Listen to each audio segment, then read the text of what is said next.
ইবাদত এটি আমরা কিভাবে করব, আল্লাহর গোলামি আমরা কিভাবে করব, সেজন্য আল্লাহ রাব্বুল আলামিন একজন মডেল পাঠিয়েছেন, নমুনা পাঠিয়েছেন। তিনি কে? মুহাম্মদুর রাসূলুল্লাহ সাল্লাল্লাহু আলাইহি ওয়াসাল্লাম। ইবাদত করব আল্লাহর, পদ্ধতি হবে কার? রাসূল করিম সাল্লাল্লাহু আলাইহি ওয়াসাল্লাম। ইবাদত আল্লাহর ঠিকই করতেছি, কিন্তু পদ্ধতি রাসূল ছাড়া অন্য কারোর যদি হয় তাহলে সেটা গ্রহণযোগ্য হবে না। বিদআতটা কি জিনিস? বিদআতটা হলো দেখতে মনে হয় ভালো কাজ, কিন্তু আসলে কি না, ভালো না। এর নাম কি? বিদআত। আর সহজে আমরা বুঝতে পারি, নকল আমলকে বিদআত বলে। নকল আমল, নকল আমল কোনগুলা? যে আমলগুলো কোরআন এবং হাদিসে নাই, কোরআন এবং হাদিসে নাই, কিন্তু আমাদের সমাজে প্রচলিত আছে, মানুষ সেগুলোকে ভালো কাজ মনে করে করে। এটার নাম কি? বিদআত। এই বিদআতকে রাসূল করিম সাল্লাল্লাহু আলাইহি সাল্লাম বলেছেন, বিদআত হলো গোমরাহি। বিদআতে কেউ পা দিলে সে পা ভুল পথে দিয়ে দিল, সে পথ হারায় ফেললো।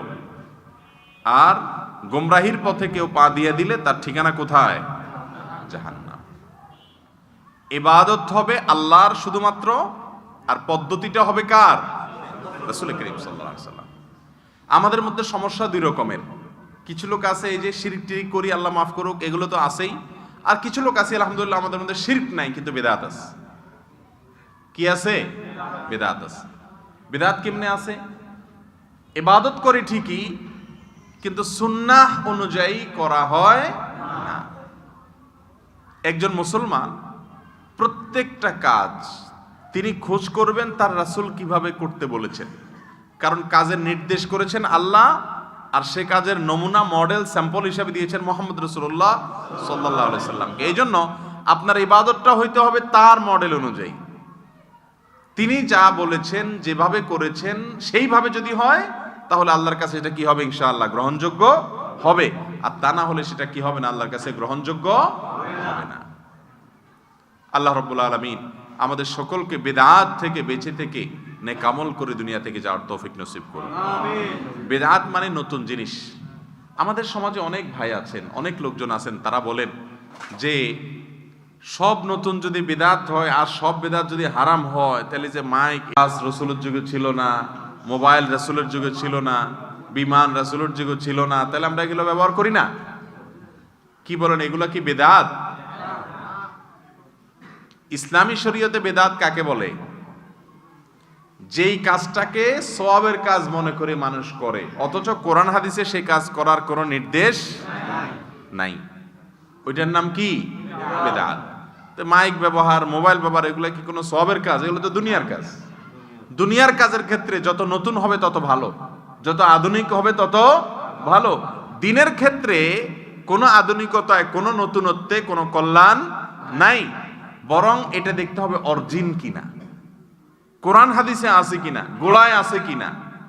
যদি গোড়ায় থাকে, অরিজিন হয়, মূলে থাকে, সেটা হলো একমাত্র অনুসরণ।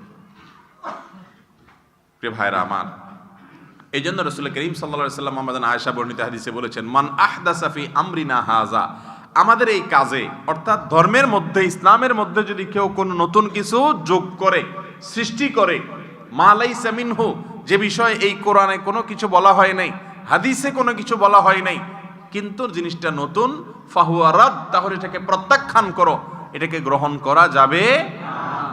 মোবাইলের মধ্যে নতুন ভার্সন আসলে, নতুন আপডেট আসলে সেটা নিতে হবে, ঠিক না? ঠিক নাকি পুরানটা ধরে বসে থাকবেন? এখন অ্যান্ড্রয়েড সেট আসছে, আইফোন আসছে, এটাতে অনেক ফ্যাসিলিটি, সুবিধা। এখন বাটনওয়ালা মোবাইল নিয়ে চললে ওই সব সুবিধা থেকে বঞ্চিত হবেন। হোয়াটসঅ্যাপ চালাতে পারবেন না, ফেসবুক চালাতে পারবেন না, নিউজ শুনবেন না, সব সুবিধা থেকে বঞ্চিত হবেন। এই জন্য দুনিয়ার ক্ষেত্রে যত আপডেট হয় তত কি ভালো। আর দিনের ক্ষেত্রে যত অরিজিন খুঁজে পাওয়া যায় তত ভালো। এই জন্য দুনিয়ার এই সমস্ত মাইক, বাস, ট্রেন, বিমান এগুলো দেখায় যারা বলে যে এগুলো বেদাত, এটা হাস্যকর কথা, এটা বেদাতের সংজ্ঞার মধ্যে পড়ে না। গায়রে দিরা দি সুমর্দন বেদাতাস্ত। মুফতি ফয়জুল্লাহ রহিমাহুল্লাহ মেখল মাদ্রাসার প্রতিষ্ঠাতা, তিনি বলতেন গায়রে দিরা দি সুমর্দন বেদাতাস্ত, যেটা দিন না, ইসলামের না, ওইটা কি ইসলামের মনে করাটা হলো কি বেদাত। সওয়াবের কাজ মনে করে করলেন, অথচ কোরআন হাদিসে করতে বলে নাই, এটার নাম কি বেদাত। ভাইরা আমার, বেদাত এটার সম্পর্কে কুষ্টিয়া বিশ্ববিদ্যালয়ের আল হাদিস বিভাগের সাবেক অধ্যাপক ডক্টর খন্দকার আব্দুল্লাহ জাহাঙ্গীর রহমাহুল্লাহ, নাম শুনছেন আপনারা? এই দেশের হাতে গোনা কয়েকজন বড় বড় আলেমের মধ্যে একজন ছিলেন। অল্প বয়সে রোড অ্যাক্সিডেন্টে মারা গেছে। অল্প বয়স বলতে খুব বেশি বৃদ্ধ হন নাই, আল্লাহ তাআলা দুনিয়া থেকে নিয়ে গেছেন। ডক্টর খন্দকার আব্দুল্লাহ জাহাঙ্গীর রহমাহুল্লাহ ফুরপুরার পীর সাহেবের মেয়ের জামাতা, আপন মেয়ের জামাতা। ডক্টর খন্দকার আব্দুল্লাহ জাহাঙ্গীর রহমাহুল্লাহ বলতেন, বেদাত হলো নামাজি, রোজাদার, দাঁড়িয়ালা, টুপিয়ালা, এবাদত গুজার মানুষদের গুনাহ। গুনাহ দুই প্রকার, এক হলো ফাসেকদের গুনাহ। ফাসেক বুঝুন তো কারা? আল্লাহর অবাধ্য, নামাজ কালাম পড়ে না, খারাপ মানুষ, পাপী, এদের গুনাহ একরকম। এদের গুনাহ হলো মদ খাওয়া, চুরি করা, ডাকাতি করা, মিথ্যা কথা, ওগুলো ফাসেকদের গুনাহ। আর নামাজি কালামি মানুষ, দিনদার মানুষের গুনার নাম কি? বেদাত। বুঝেন নাই কথা? বেদাত মানে হলো এবাদত মনে করে নকল কিছু করা। এটা কে করে? যে এবাদত করে সেই তো করে। যে এবাদত করে না সে কি বেদাত করে নাকি? এই জন্য যারা এবাদত করেন, যারা নামাজ পড়েন, যারা রোজা রাখেন, যারা হজ করেন, যারা যাকাত দেন, যারা জিকির করেন, যারা তেলাওয়াত করেন, যারা ভালো কাজ করেন, আপনার দায়িত্ব হলো আপনি বেদাত করছেন না তো এটা খবর নিতে হবে। কথা কি বুঝাইতে পারছি? প্রিয় ভাইরা আমার, বেদাতের উপমা হলো নকল টাকার মতো। নকল টাকা আর আসল টাকা দেখতে প্রায় একই, কিন্তু নকল টাকা যদি কারোর কাছে পাওয়া যায়, প্রশাসন তাকে খুব আদর, সোহাগ, স্নেহ, ভালোবাসা দিবে না? কি বলেন? এই জন্য আমল না থাকা ভালো, কম থাকা ভালো বেদাত থাকার চাইতে। একটা এক্সাম্পল দেই বেদাতের। একজনের কাছে টাকা নাই, সে দোকানদারের কাছে যেয়ে বলল, ভাই আমার খুব ক্ষুধা লাগছে, আমার একটা কেক দাও 10 টাকা দামের, আমার কাছে টাকা নাই, আল্লাহর হস্তেই দাও। তো দোকানদার ভালো মানুষ হইলে মায়া লাগলে দিয়ে দিতেও পারে। পারে কি পারে না? টাকা নাই কিন্তু চাইছে, দোকানদার দিলেও দিতে পারে। আরেকজন 1000 টাকার একটা জাল নোট নিয়ে গেছে, নিয়ে বলছে, দোকানদার ভাই একটা কেক দেন 10 টাকার। এরপর 1000 টাকার নোটটা ঢুকে দিছে। দোকানদার যদি ওটা ধরতে পারে জাল নোট দিছে, তাইলে এবার কি কেক দিবে না অন্য কিছু হবে? কি বলেন, কি হবে এবার? বলবে, আসো ভিতরে আসো, বসো এখানে, তোমার বসায় কেক খাওয়াবো। এ ফাঁকে থানায় ফোন দিবে, দিয়ে বলবে, ওসি সাহেব নকল টাকার কারবারি পাইছি, জলদি আসেন। ধরে দিবে না? কেক তো পাবেই না, উল্টা আরো শ্বশুর বাড়িতে যাওয়া লাগবে। ঠিক না ভাই? ঠিক। জেলখানা যাওয়া লাগবে না? ভাইরা আমার, বেদাতের জন্য এর চাইতে ভালো এক্সাম্পল আর আমার জানা নাই। একজন বেশি আমল করতে পারে নাই, আল্লাহর কাছে যায় বলছে, আল্লাহ ইমানটা ঠিক রাখার চেষ্টা করছি, শিরিক টিরিক করি নাই, চেষ্টা করছি তাওহীদরে ধরে রাখার, আমলের ত্রুটি আছে আল্লাহ, সব আমল ঠিক মতো আনতে পারি নাই। আল্লাহ চাইলে এই ব্যক্তিকে জান্নাত দিয়ে দিতে পারেন। ওই যে ক্ষুধার্ত মানুষ কেক চাইছে, দোকানদার চাইলে দিয়ে দিতে পারে, আল্লাহ চাইলে তাকে জান্নাত দিয়ে দিতে পারেন। কিন্তু নকল আমল, নকল কোরআনেও নাই, হাদিসেও নাই, আল্লাহ বলেন নাই, রাসূল সাল্লাল্লাহু আলাইহি সাল্লামও বলেন নাই, করেন নাই। কিন্তু আপনি ইসলামের নাম দিয়ে সেসব কাজগুলা করে অনেক আমল নিয়ে আল্লাহর কাছে মোচে তাও দিতে গেছেন যে এগুলা দেব আর আল্লাহ জান্নাত দিয়ে দিবে। আল্লাহর কাছে যাওয়ার পরে তো সব ধরা পড়লো, সব নকল, ভেজাল, কোরআন হাদিসে নাই, ডুপ্লিকেট, অরিজিনাল না। তখন এবার কি হবে? আখিরাতের শ্বশুর বাড়ি অর্থাৎ জাহান্নাম। এই জন্য রাসূল আকরাম সাল্লাল্লাহু আলাইহি ওয়াসাল্লাম বলেছেন, ওয়া কুল্লু দালালাতিন ফিন্নার, সকল বিদআতের ঠিকানা কোথায়? জাহান্নাম। এই জন্য ভাইরা আমার, নামাজ পড়েন, রোজা রাখেন, জিকির করেন, তাসবিহ তাহলিল করেন, যাই করেন, আখলিস দীনাক ইয়াকফিকাল, আমল অল্প হলেও চলবে কিন্তু পিওর হইতে হবে, ভেজাল হলে রক্ষা হবে না। আল্লাহ তাআলা আমাদের সবাইকে বেদাত মুক্ত সুন্নাহ সম্মত আমল করার তৌফিক নসিব করুন। কিয়ামত যত নিকটবর্তী হবে, সুন্নাতকে তত বেশি আঁকড়ে ধরতে হবে, সুন্নাতকে তত বেশি আঁকড়ে ধরতে হবে। নবী করিম সাল্লাল্লাহু আলাইহি সাল্লাম আমাদেরকে সে নির্দেশ করেছেন, আদু আলাইহা বিন নওয়াজিস, মানির দাঁত দিয়ে কামড়ে ধরবা, আলাইকুম বিসুন্নতি, আমার সুন্নাতকে খুঁজে বেড়াবেন আমার নবীজি কি করেছেন। দুই হুজুর ভেজাল লাগছেন, এক হুজুর বলে এমনে করেন, আরেক হুজুর বলে অমনে করেন। এক টিভি চ্যানেলে হুজুর এসে এক রকমের ফতোয়া দিতেছে, আরেক টিভি চ্যানেলে এসে আরেক হুজুর এসে আরেক রকম ফতোয়া দিছে। আপনি কি করবেন? আপনি বলবেন আমি কোন হুজুরের অনুসারী না। আমি কার অনুসারী? রাসূল করিম সাল্লাল্লাহু আলাইহি সাল্লামের। অতএব দুই হুজুরের গন্ডগোল লাগলে কার কথাটা রাসূলের সাথে বেশি মিলে, কোন হুজুর রাসূলের রেফারেন্স দিয়ে বলতে পারে, রাসূলের দলিল দিয়ে বলতে পারে, সেটাকে আপনি গ্রহণ করবেন ইনশাআল্লাহ। এভাবে যদি খুঁটে খুঁটে খুঁটে আমল করে চলে যেতে পারেন, আখিরাতে আল্লাহ তাআলার কাছে নাজাত পাবেন ইনশাআল্লাহ। আজকাল আমাদের অবস্থা হলো এইসব কথা আমরা শুনতে রাজি না।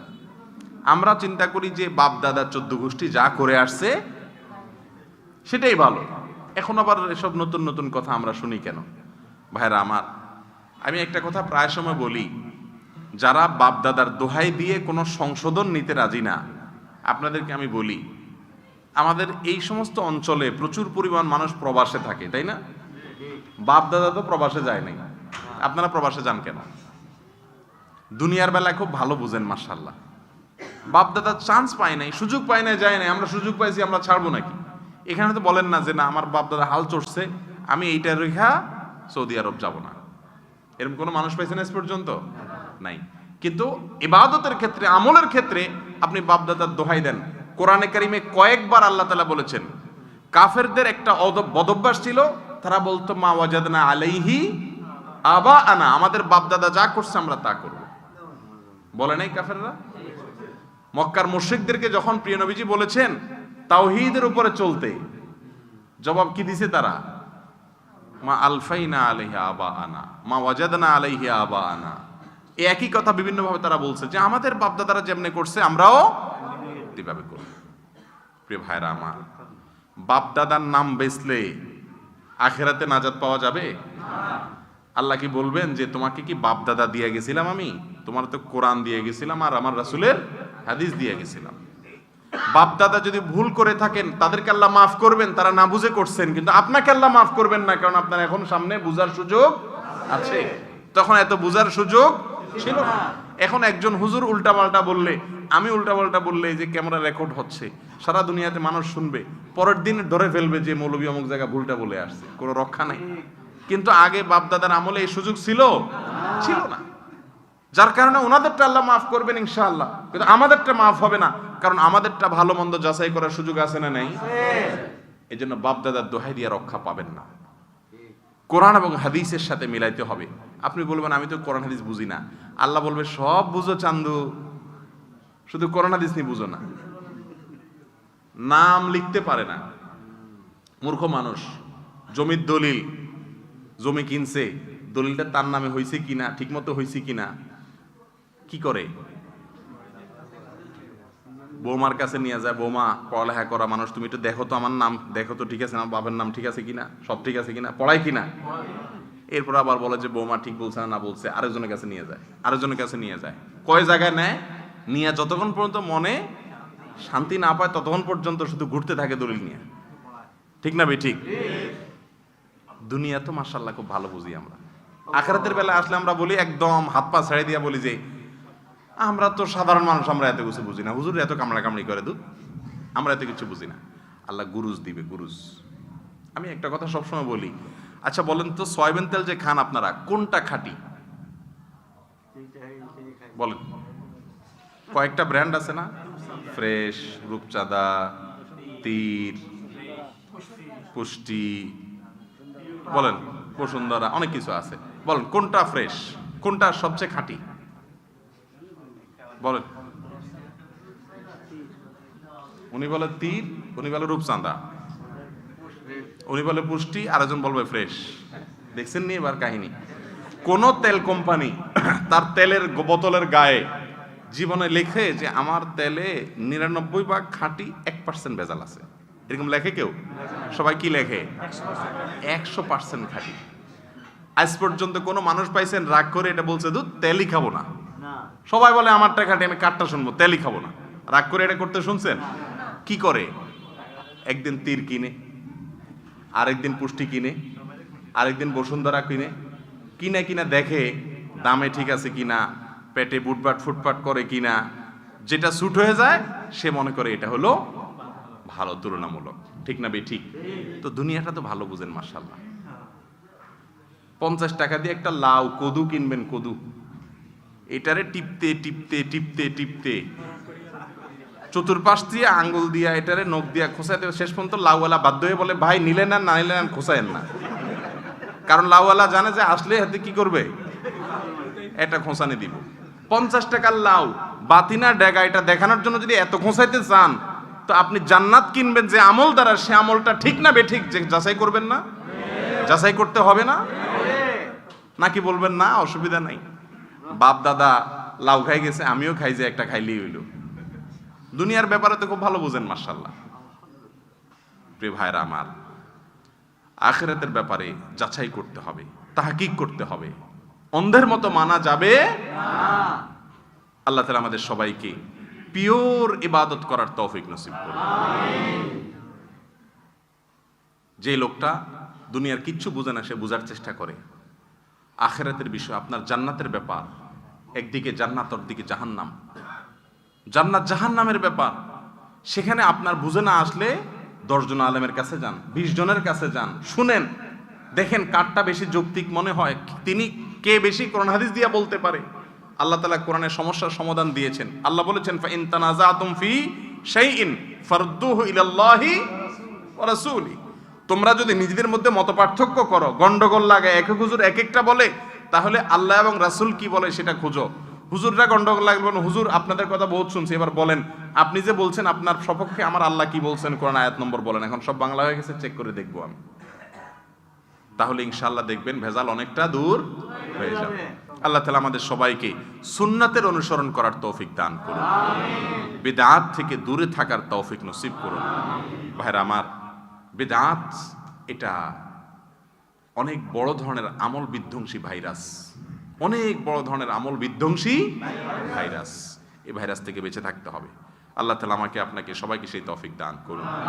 তাহলে শুরুতে যে কথা বলছি আবারও সেই কথা, আখিরাতে আল্লাহর কাছে যদি মুক্তি পেতে চান, আল্লাহর কাছে যদি জান্নাতটা পাইতে চান, ঈমানটাকে শিরিক থেকে মুক্ত রাখবেন, আর আমলগুলোকে বেদাত থেকে মুক্ত রাখবেন। মন গড়া আমল কোন মৌলবী সাহেবরা পরে আবিষ্কার করছে, বানাইছে, এগুলো থেকে কি থাকতে হবে? মুক্ত থাকতে হবে। আমল করতে হবে কার পদ্ধতি অনুযায়ী? রাসূলের পদ্ধতির কথা হাদিসে বলা আছে না নাই? ওলামাদের অবশ্যই অনুসরণ করবেন, কিন্তু ওলামাদের অনুসরণ করবেন ততক্ষণ যতক্ষণ পর্যন্ত তারা রাসূলের কথা বলেন। নিজের কথা বললে তখন আর অনুসরণ করা যাবে না, কারণ আলেমগণ নবীদের ওয়ারিস। আলেমগণ কার ওয়ারিস? আর নবীদের ওয়ারিসের কাজ হলো নবীরা যা শিখিয়ে গেছেন সেটা বলা। যদি সেটা না বলেন তাহলে তিনি নবীর ওয়ারিস হতে পারেন না। আল্লাহ তাআলা আমাদের সবাইকে সুন্নাতের উপরে অনুসরণ অনুকরণ করার অটল অবিচল থাকার তৌফিক নসিব করুন। তাওহীদের উপরে অটল অবিচল থাকার তৌফিক দান করুন। কিসে আমাদের তাওহীদ নষ্ট হয়, কি করলে বিদআত হয়, এগুলো আমাদের জানতে হবে, তাহলে ইনশাআল্লাহ সেগুলো থেকে বাঁচা সম্ভব হবে। করোনা ভাইরাস থেকে বাঁচার জন্য কি কি করতে হবে সবার মুখস্থ হেফজুর মতো। মাস্ক পরতে হবে, সাবান দিয়ে ঘন ঘন হাত ধুইতে হবে, স্যানিটাইজার ইউজ করতে হবে, গ্যাদারিং এড়ায়া চলতে হবে, সব আমরা বুঝি মাশাআল্লাহ, কিন্তু শিরক এবং বেদাত থেকে বাঁচার জন্য কি কি করতে হবে সেগুলো আমাদের খুব একটা জানা নাই। আল্লাহ তাআলা আমাদের সবাইকে এগুলো জানার তৌফিক নসিব করুন। এই মসজিদ অনেক ঐতিহ্যবাহী মসজিদ। এই মসজিদে আপনারা এই এলাকার জন্য একটা মডেল মসজিদ এটাকে করতে পারেন। এখান থেকে তাওহীদের কথা বের হবে, সুন্নাতের কথা বের হবে, বেদাত নির্মূলের কথা উঠবে, সুন্নাত প্রতিষ্ঠার কথা উঠবে। এটা একটা মার্কাজের হাইসিয়ত রাখবে, কেন্দ্র হবে। চেষ্টা করা যাবে কিনা ইনশাআল্লাহ? আল্লাহ আমাদের সবাইকে, আমাদের মহল্লাগুলোকে দ্বীনের মার্কাজ হিসাবে, তাওহীদের মার্কাজ হিসাবে, সুন্নাতের মার্কাজ হিসাবে কবুল মঞ্জুর করুন। আমিন।